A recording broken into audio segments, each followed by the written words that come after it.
The Derg, which for so long had operated in the shadows, now had a public face. Lieutenant General Aman Andam, a respected military officer who went by the nickname the Desert Lion. As chairman of the Derg, General Aman was seen as a moderate figure who could steer the country through a turbulent transition. However, beneath the surface, divisions within the Derg were growing. Aman's vision of reconciliation and negotiation, particularly regarding the Eritrean conflict, clashed with the ambitions of Colonel Mengistu Haile Mariam, a younger and more radical figure who had risen within the military hierarchy.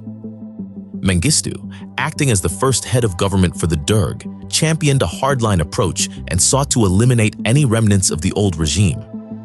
Soon, tensions between Aman and Mengistu reached a breaking point, and on November 17th, Mengistu presented Aman with two demands: the deployment of more troops to Eritrea for an aggressive military campaign and the execution of imperial officials imprisoned without trial. Aman, an Eritrean by birth, firmly opposed both measures. He advocated for a negotiated solution to the Eritrean conflict and refused to sanction the extrajudicial killings of prisoners. Following this, Mengistu, who had already secured the support of the majority within the Derg, decided to place Aman under house arrest.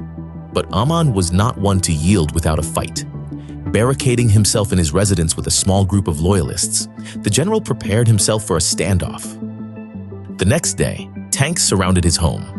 Over a megaphone, soldiers demanded his surrender, but a gunshot from within the building signaled his refusal. Unfortunately, the ensuing firefight ended in Aman's death, along with several of his followers. Meanwhile, in the Menelik Palace, the names on Mengistu's death list were read aloud to the members of the Derg. In a chilling display, they voted by a show of hands to decide who would face execution that very night. Originally, the list of prisoners for execution, intended for General Aman's approval, was said to include only 6 individuals: the 2 former prime ministers, Aklilu Habtewold and Lij Endelkachu Makonnen, the president of the Crown Council, Ras Aseret Kasa, the grandson of the emperor and commander-in-chief of the navy, Prince Iskender Desta, the former defense minister General Abiy Abebe, and Ras Mesfin Seleshi, the governor of Shoa province.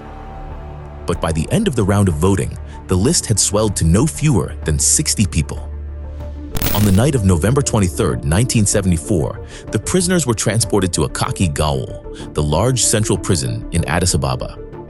Under the cover of darkness, they were ushered into the prison courtyard and made to stand with their backs to the wall, 2 by 2. Then each pair was shot dead, one after the other. The urgency of the operation